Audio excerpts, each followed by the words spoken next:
तो इस कहानी की शुरुआत होती है और हमें पता चलता है कि नाइबार नाम के आइलैंड से डायनासोर भाग चुके हैं और अब वो इंसानों की सिटी की तरफ आ रहे हैं। पर डीपीडब्ल्यू नाम की एक ऑर्गेनाइजेशन ये काम अपने हाथों में लेती है कि वो इन डायनासोर को इंसानों पर पहुंचने से रोकेंगे और उन्हें वापस उसी आइलैंड पर पहुंचाएंगे।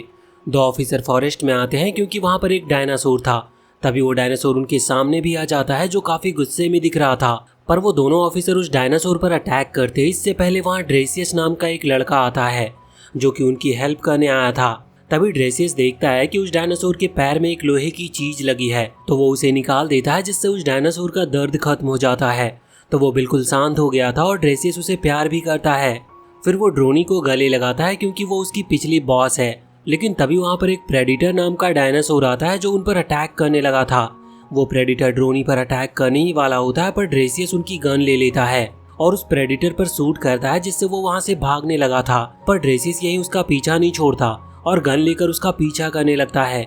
पर गाड़ी के एक टायर के खराब होने की वजह से वो प्रेडिटर बचकर भाग गया था। घर आने के बाद ड्रेसियस अपने दोस्तों के साथ अपना इंटरव्यू देखता है जिसे देखकर वो काफी खुश था। तभी ड्रेसियस को कुछ आवाज आती है और वो सोचता है कि जरूर डायनासोर होगा, इसीलिए वो अपनी स्टर्न गन ले लेता है और वो जैसे ही गेट खोलता है तो वो अटैक कर देता है। पर असल में वो ड्रेसियस का दोस्त बैन था जो कि वहाँ पर उससे मिलने आया था। ड्रेसियस अपने दोस्त को देखकर काफी खुश होता है। फिर बैन सारी लाइट्स बंद करता है और बताता है कि वो दोनों और उनके बाकी जुरासिक कैंप के दोस्त काफी बड़े खतरे में हैं। बैन बताता है कि बुकलन का मरना कोई हादसा नहीं था और जिसने उसे मारा वो उन सभी के पीछे है। ड्रेसियस को इस पर यकीन नहीं हो रहा था पर तभी उन्हें पता चलता है कि घर के बाहर डायनासोर आ चुका है। तो वो दोनों छुप जाते हैं पर वो डायनासोर घर के अंदर आ जाता है और उन पर अटैक करने लगता है। ड्रेसियस तुरंत ही अपनी स्टर्न गन लेने के लिए भागता है पर तभी वहाँ पर एक दूसरा रैप्टर भी आ जाता है और बैन पर अटैक कर देता है। पर बैन उसे एक टेबल की मदद से अपने तक पहुंचने से रोकता है और तभी बैन उस डायनासोर को इलेक्ट्रिक शॉक लगा देता है। फिर वो दोनों घर से बाहर जाते हैं और ड्रेसियस की गाड़ी में आ जाते हैं। पर तभी ड्रेसियस को याद आता है कि वो तो गाड़ी की चाबी लाया ही नहीं, जिसकी वजह से उसे बैन की वैन की तरफ भागना पड़ता है और उनके ऊपर एक डायनासोर अटैक करने आने लगता है। पर वो उसके ऊपर शूट कर देता है और वो दोनों वैन लेकर सही सलामत वहाँ से भाग जाते हैं। रास्ते में उनके ऊपर दो रैप्टर और भी अटैक करते हैं पर बैन उन्हें पीछे छोड़ देता है। अब ड्रेसियस को भी लगने लगा था कि बैन सही हो सकता है, इसीलिए वो दोनों सैमी से मिलने टेक्सास जाने लगते हैं। रास्ते में वो दोनों फ्यूल टैंक फुल करने के लिए रुकते हैं और ड्रेसियस कुछ खाने के लिए लेने जाता है। तभी वो एक डायनासोर को देखता है जो कि सो रहा था पर तभी वो जाग गया था लेकिन उसके सींग खंबे में फंस गए थे। तो दोनों दोस्त उसकी मदद करने का डिसाइड करते हैं और उसके सींग को बाहर निकालने की कोशिश करने लगते हैं। पर तभी चिंगारी से पेट्रोल में आग लग जाती है और वो आग बढ़ती जा रही थी। तभी डायनासोर का सींग भी निकल गया था और बैन जल्दी से फायर एक्सटिंग्विशर से पंप तक आग पहुंचने से पहले ही बुझा देता है। फिर वो डायनासोर अपनी फैमिली से मिलता है और वो दोनों दोस्तों को अपने काम पर काफी गर्व था। फिर वो दोनों सैमी के घर पर पहुंच जाते हैं और हम सैमी के बम्पी नाम के पेट डायनासोर से भी मिलते हैं। यहाँ पर सैमी अपना सामान पैक करने लगती है क्योंकि अब उसे भी उनके साथ जाना होगा। लेकिन तभी लाइट चली जाती है और सभी आने वाले खतरे के लिए तैयार हो जाते हैं। तभी कई सारे प्रेडिटर उनके ऊपर अटैक कर देते हैं। बैन बम्पी को बाहर निकालने जाता और बैन और सैमी सभी प्रेडेटर का ध्यान भटकाते हैं। बैन बम्पी को बाहर निकाल देता और मौका देखते ही सभी दोस्त वैन से जाने लगते हैं। पर कुछ प्रेडिटर उनका पीछा करते हैं पर बम्पी उन्हें रोकता है और वो उन्हें डराकर भगा देता है। तभी हम एक अनजान लेडी को देखते हैं जो कि एक फ्लूट की मदद से उन सारे प्रेडिटर को कंट्रोल करके एक ट्रक में बिठा देती है। वहीं ड्रेसियस को बम्पी की काफी चिंता हो रही थी पर सैमी उससे कहती है कि बम्पी बिल्कुल ठीक होगा, इसलिए उसे उसकी चिंता करने की जरूरत नहीं। रास्ते में उन्हें अपनी वैन को साइड में लगाना पड़ता है क्योंकि डीपीडब्ल्यू के ट्रक उनके पीछे आ रहे थे और वो उन्हें निकलने के लिए जगह देते हैं। डीपीडब्ल्यू जिन भी डायनासोर को पकड़ती है उन्हें अपने साथ ले जाती है जिससे वो डायनासोर किसी और को परेशान न करे और वो उन्हें आइलैंड पर वापस भेजने के लिए इकट्ठा कर रहे हैं। फिर वो सभी कैंजी के घर पर पहुंचते हैं और उसे सारी बातें बताते हैं कि कैसे उसकी और बाकियों की जान खतरे में है। फिर सैमी एक मैप दिखाती है जिसमें उसने एक लोकेशन मार्क की थी। सैमी बताती है कि उसे लगता है कि इस जगह पर उन्हें कुछ ऐसा पता चल सकता है जो उन्हें काफी मदद करेगा। कैंडी कहता है कि उस लोकेशन पर तो उसके फादर रहते हैं और पास्ट में उन्होंने काफी बुरे काम किए हैं जिसकी वजह से उन्हें हमेशा निगरानी में रखा जाता है और यही वजह है जो कैंजी उनसे दूर रहता है। कैंजी अपने फादर से वापस मिलने से मना कर रहा था और वहाँ से चला जाता है पर ड्रेसियस उसे मनाने उसके पीछे जाता और वो दोनों पहाड़ के ऊपर पहुँच जाते हैं और आखिर में ड्रेसियस कैंजी को मना ही लेता है और अपने साथ ले आता है।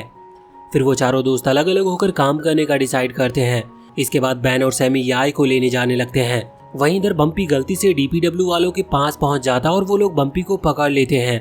इसके बाद हमारे सारे हीरोज एक पार्क में आ जाते हैं जहाँ पर एक बॉबी नाम के आदमी ने कई सारे डायनासोर को भूखा प्यासा पकड़ रखा था और उन्हें बांधकर सभी को तमाशा दिखाता है, जिससे वो पैसे भी कमा रहा था। सैमी को ये बिल्कुल भी पसंद नहीं आता और वो उन डायनासोर को आजाद कराने का डिसाइड करता है। अब बैन उनका लॉकर खोल देता और उनके कॉलर को भी उतार देता है, लेकिन तभी वहाँ पर बॉबी आ जाता और वो सभी डायनासोर भागने लगते हैं।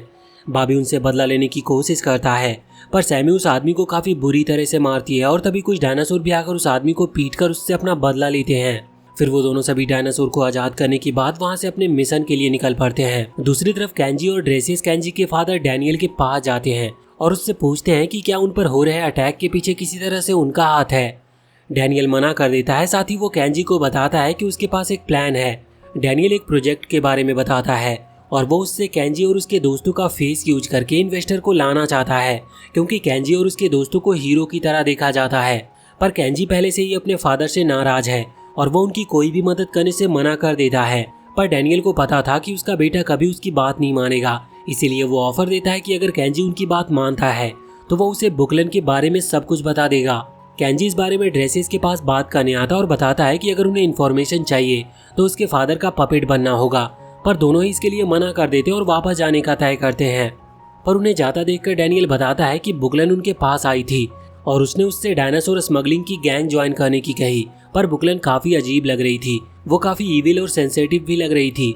तभी उन्हें कुछ अजीब दिखता है और वो सभी देखते हैं कि वापस से वही डायनासोर वहाँ पर भी आ जाते हैं और उन सभी पर अटैक कर देते हैं। वो डायनासोर डैनियल पर भी अटैक करने वाले थे, पर तभी वहाँ पर एक लेडी आती है जो अपने फ्लूट की मदद से उन्हें सिर्फ ड्रेसियस और केंजी के ऊपर अटैक करने के लिए भेजती है।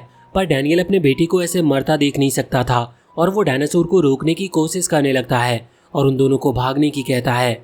ड्रेसियस और केंजी भागने लगते हैं, पर केंजी ऐसे अपने फादर को मरता हुआ नहीं देख पाता और वो उनकी मदद करने जाने लगता है। लेकिन तभी उनके सामने एक कार खड़ी होती है और वो उन्हें डायनासोर के अटैक से बचा लेती है और अपने साथ ले जाती है। तभी यहाँ से सीन शिफ्ट होता है और हम देखते हैं बैन और सैमी एक लड़की याई के पास पहुंच जाते हैं और याई को बताते हैं कि उन सभी की जान खतरे में है। पर वो लड़की उन्हें उस फैसिलिटी में लेकर जाती है जहाँ पर वो रहती है और बताती है कि ये जगह पूरी तरह से डायनासोर से सेफ है, क्योंकि यहाँ पर हर जगह कैमरे लगे हैं और हर चीज पर मॉनिटर हो रही है, तो उन्हें डायनासोर से डरने की जरूरत नहीं। फिर कुछ देर के बाद बैन और याई साथ बैठे होते हैं और सैमी पूरी जगह को देख रही थी, लेकिन तभी उन्हें कुछ आवाज आती है और वो सभी देखते हैं कि असली डायनासोर ने उन पर अटैक कर दिया है, जिसकी वजह से सभी लोग भागने लगते हैं। बैन और याई वैन में बैठ जाते हैं और वहां से भागने लगे थे। रास्ते में उन्हें सैमी भी मिल जाती है और वो उसे एक डायनासोर से बचाते हुए लेकर जाने लगते हैं। पर तभी एक ब्रिज पर दोनों साइड से उन्हें डायनासोर घेर लिए थे। पर तभी वहाँ पर DPW का ट्रक आता है और वो डायनासोर पर शूट करने की बजाय हमारे हीरोज की वैन के टायर को ही पंचर कर देते हैं। तभी एक डायनासोर उन पर अटैक करता है और उन्हें वहाँ से पानी में फेंक देता है।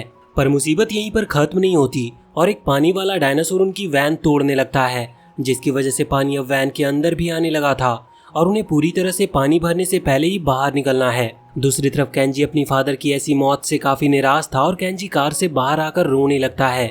ड्रेसिस अपने दोस्त को ऐसे परेशान नहीं देख पाता और उसे हग कर लेता है। फिर वो देखते हैं कि जिस आदमी ने उन्हें बचाया वो DPW का एक एजेंट है और वो उन्हें बताता है कि वो बुकलन की मौत में बिल्कुल शामिल नहीं था। और वहीं इधर वो डायनासोर जो वैन पर अटैक कर रहा था वो वहाँ से चला गया था और इसी मौके का फायदा उठाकर बैन शीशा तोड़कर बाहर आता है और बाकियों को भी निकालता और वो सभी पानी से बाहर आ जाते हैं। पर वो ऊपर आकर देखते हैं कि DPW वाले अब भी उनकी तलाश कर रहे हैं, तो वो तीनों छुप गए थे।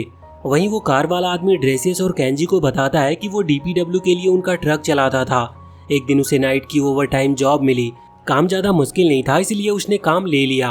पर एक फॉरेस्ट में पहुंचने के बाद वो आदमी नोटिस करता है कि आज डायनासोर काफी अलग बर्ताव कर रहा है। तभी उसके ट्रक का लॉक अपने आप ही खुल जाता और वो डायनासोर बाहर आ जाता है। इससे डरकर वो आदमी झाड़ियों में छुप जाता है। तभी वो आदमी एक लड़की के चिल्लाने की आवाज सुनता है, पर वो डर की वजह से कुछ कर नहीं पाता। कुछ देर के बाद वो आदमी चेक करने जाता और बहुत सारा खून पड़ा हुआ देखता है। फिर वो डायनासोर वहां से चला गया और उस आदमी ने अपनी जॉब छोड़ दी, लेकिन उसने फैसला किया कि वो ऐसे सच छुपने नहीं देगा, इसीलिए उसने उन्हें ढूंढकर सच बता दिया। फिर वो दोनों बुकलन के घर पर पहुंच जाते हैं और उन्हें वहां पर बहुत सारी लोकेशन मार्क मिलती है, साथ ही एक पैसों से भरा बैग भी मिलता है। फिर ड्रेसियस और केंजी एक बाइक लेते हैं और उन्हीं में से एक लोकेशन के लिए निकल जाते हैं। वहीं इधर उन तीनों को छुपे हुए काफी टाइम हो जाता है और अब वो बाहर निकलने का डिसाइड करते हैं।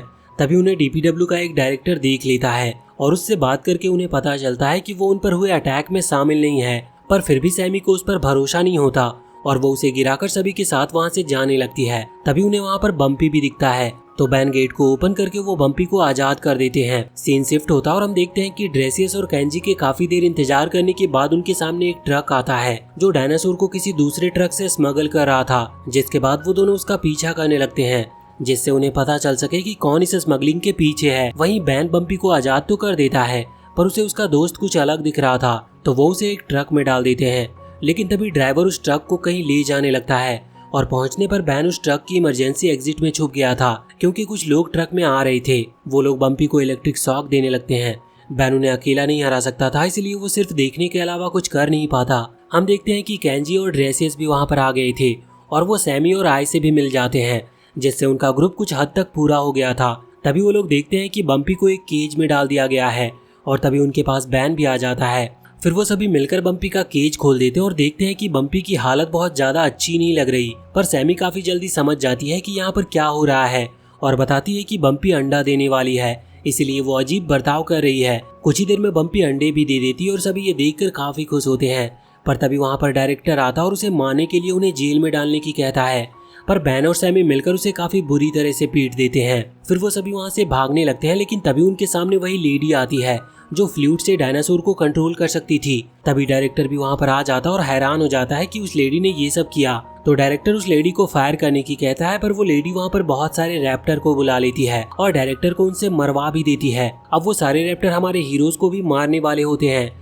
लेकिन तभी वहाँ पर एक ट्रक आता है जिससे टकराकर वो लेडी बेहोश हो गई थी। पर अभी भी रैप्टर उन पर हमला कर रहे थे, लेकिन ट्रक से टक्कर की वजह से कई सारे डायनासोर आजाद हो गए थे और रैप्टर पर अटैक करने लगते हैं। बचने के लिए ड्रेसियस एक रिस्क लेता और सभी डायनासोर को आजाद कर देता है, जिससे एक काफी बड़ा टी-रेक्स भी आजाद हो गया था और काफी जल्दी वो सारे रैप्टर को मार भी देता है। सभी को मारने के बाद टी-रेक्स काफी जोर से चिल्लाता है, जिससे वो बताता है कि वही विनर है और फिर वहाँ से वो चला गया था। तभी वो लेडी वापस आती है और वो फ्लूट से अपने रैप्टर को बुलाती है, पर टी-रेक्स से फाइट करने के बाद उनकी हालत काफी ज्यादा खराब हो चुकी थी। फिर वो लेडी वहाँ से जाने का डिसाइड करती है क्योंकि वो पुलिस को भी आता हुआ देख चुकी थी। इसके बाद हमारे हीरोज बोट पर चढ़ गए थे जो कि डायनासोर को उसी आइलैंड पर ले जा रही थी, जिससे वो सभी डायनासोर को सुरक्षित पहुंचा सके।